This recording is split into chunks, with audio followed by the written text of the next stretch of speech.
دوستان عزیز، همه این عکس هایی که در روی اکران میبینید همش گرفته شده است از سامانه رسمی وکیده شهر دوشنبه است. همه این زنها گوییم، واقعا مادرها گفته نمیتوانیم، ننگ است برای نام مادر. این به نام زنها در حالت مستی از طرف وکیده شهر دوشنبه دستگیر کرده شده اند.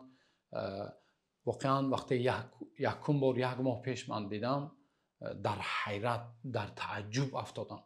وقتی دیدم باری دوم باری سوم در یک ماه 3 مرتبه در 3 حالت مستی زنها دستگیر کرده شدهاند، این برای ملت تاجیک خیلی و خیلی ننگاور است. برادران عزیز، چگونه امروز ما دعوای امت پیامبر صلی الله علیه و سلم میکنیم، در حالی که پیامبر صلی الله علیه و سلم نوشنده عرق، سازنده عرق و فروشنده و همه چیزی که با این خمر مربوط است، پیامبر صلی الله علیه و سلم لعنت کردند و گفتند لعن الله الخمر و شاربها و بائعها. و پیامبر صلی الله علیه و سلم میگویند الله لعنت کرده است خمر رو، نوشنده اش رو، سازنده اش رو، آنی که میفروشد و آنی که میبیارد، هر چیزی که وابسته به خمر است الله لعنت کرده است.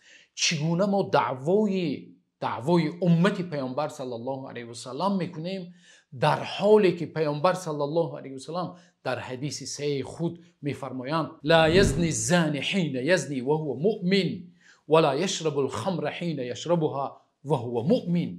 هرگز میگویند پیامبر صلی الله علیه و سلم، انسانی که زنا میکند در حالت زنا چی است؟ مؤمن نیست. و هرگز نوشنده خمر وقتی خمر را می نوشد مؤمن نیست، میگویند پیامبر صلی الله علیه و سلم. و پیامبر صلی الله علیه و سلم در حدیث مبارک دیگری خود میفرمایند وقتی انسان خمر را می نوشد، عرق را می نوشد، این چیزی پلید را می نوشد، پیامبر صلی الله علیه و سلم میگویند چگونه یکی از شما لباسش را از تن بیرون میکند و میکشد، همان گونه ایمان از قلب او خارج میشود، میگویند پیامبر صلی الله علیه و سلم. بنابراین پیامبر صلی الله علیه و سلم میگویند الخمر ام الخبائث، خمر مادری پلیدی ها است، مادری گناه است. چگونه امروز از یک زن تاجیک این کردار بد صادر می شود؟ این کردار وقتی از مردان صادر می شود یک چیزی پست و بد است. تصور کنید از مادر، حالا اینکه ما نمی توانیم مادر نامیم، این گونه زنها را از زن صادر می شود. چی می شود حالت ما و شما؟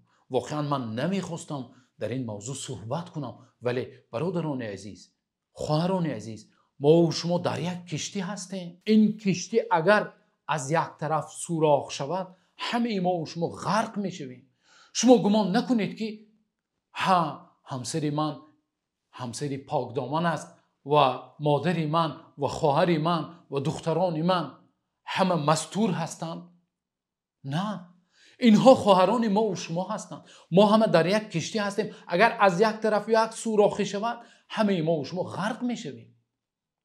همه ما و شما در این مصیبت گرفتار شده هستیم. برادران عزیز، تصور کنید پیامبر صلی الله علیه و سلم وقتی با زنان بیعت میکردند، زنانی که از دوران جاهلیت به سوی اسلام روی می آوردند و به پیامبر صلی الله علیه و سلم بیعت میکردند، پیامبر صلی الله علیه و سلم در وقت بیعت میگفتند و الا یسرقن و الا یزنین، شما به من عهد دهید که زنا نمی کنید و دزدی نمی کنید. حالا اینکه خمر، این عرق و مستی انسان را، این که مادر گناه است، مادر گناهان و یک گناه کبیره است، به فحشا میبرد، به زنا میبرد.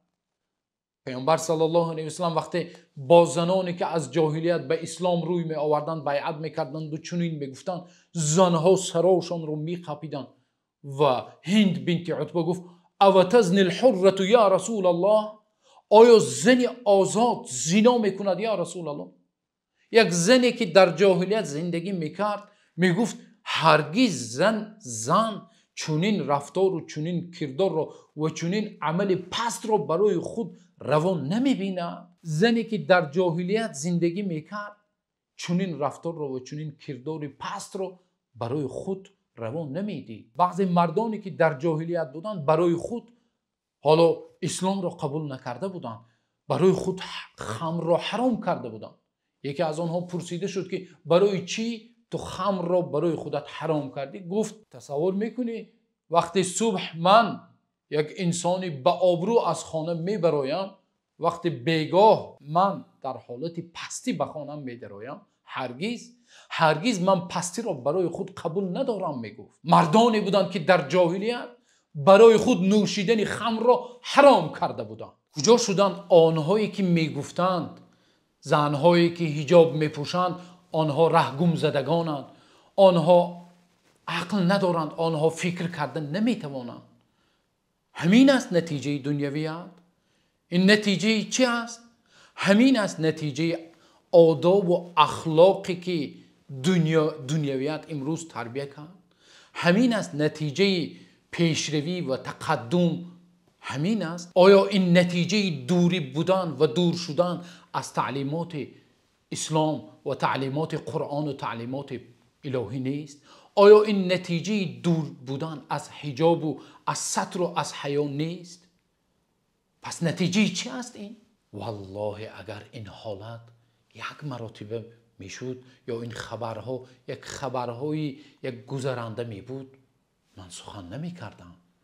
در یک ماه آن چیزی که آشکار شد 3 حالت است برادران عزیز. این الکی به یک پدیده مبدل شده است که ما باید و شاید پیش راه این را بگیریم برادران عزیز.